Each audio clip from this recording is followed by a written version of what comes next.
We've spent a lot of time focusing on our style of play, our speed of play on the offensive end, in order to get some easier buckets and not have to go into a half-court offense every opportunity down. So we've really been working on that. I think that, playing fast on the offensive end, coupled with knocking some shots down, being pretty good from the floor, shooting percentage behind the three, everyone kind of feeling their groove a little bit. I think that was really what you felt this weekend. You can see again, our kids they're very smart and they're very committed to specific goals you give them, and that's the fun and the joy of coaching them. She's looking to pass more than she's looking when she's open, and everybody on the floor needs to be ready for that, hands ready, and even when she looks like she has a wide open shot, she's looking at who else might have something, whether it's closer to the basket, higher percentage, or she's an unselfish player that way, and she makes us phenomenal in that element.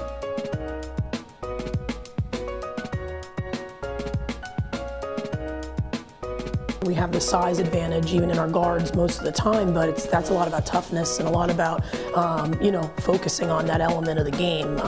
First season we really prided ourselves on winning the boards. This season we've talked about limiting offensive boards for the other teams. So this weekend, both games, I think one of our frustrations out of our beginning conference play was how many offensive boards, even though we were winning the overall, we were still giving up a tremendous amount of defensive boards or other teams' offensive boards. So that was our goal this weekend, and that was one of the stats we looked at. How could we limit, their offense by just not giving them second looks? And it's a little bit of a different rebound.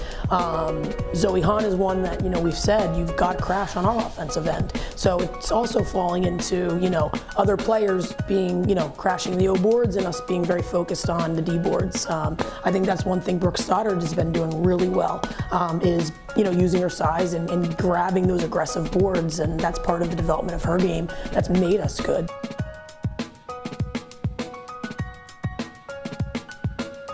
We all feel very comfortable that we are playing a good depth right now, and we want to continue that. I think that makes us better, it makes us more efficient, and I think it's giving some of the younger kids, obviously some experience that's vital for the growth of our program.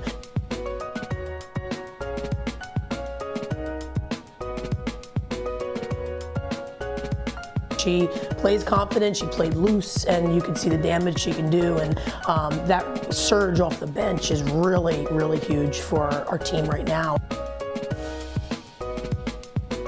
One thing about Caitlin is she always plays hard, even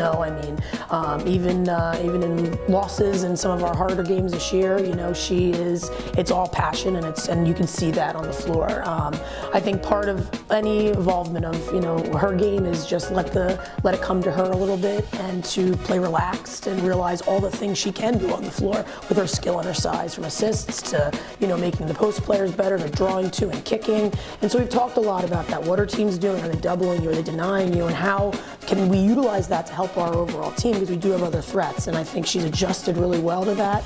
I think this year we've seen probably it's been less frustrating because she's used to it now.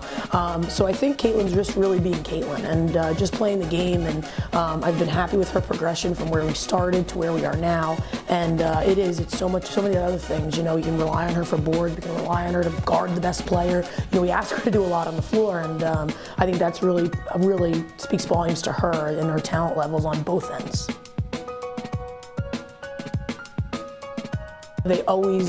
Even the difference in ages, this team really gels. I think there's a lot of good friendships. We talk a lot about enjoying the game, to enjoy the sport. Why do you do what why are you playing the game? For your teammates, and overall, regardless of the struggles we've had this season and not as many wins early as we had wanted, the kids work hard, and they do. They are having a good time, and they are seeing the big picture. And for me, that makes it enjoyable, and it makes it why I love to coach here and with this group. So I think at the end of the day, that will make us better, and hopefully, our goal is to be peaking at the right time and really finding ourselves at the right time, maturing at the right time, and not worrying about the record, and instead worrying about learning from where our journey. And every year is different, and this year it has been different, but I think it'll pay off in the end, and that is always the number one, is that the reason that they do all that they do, and on top of academics and stuff, is that they love the game and love each other.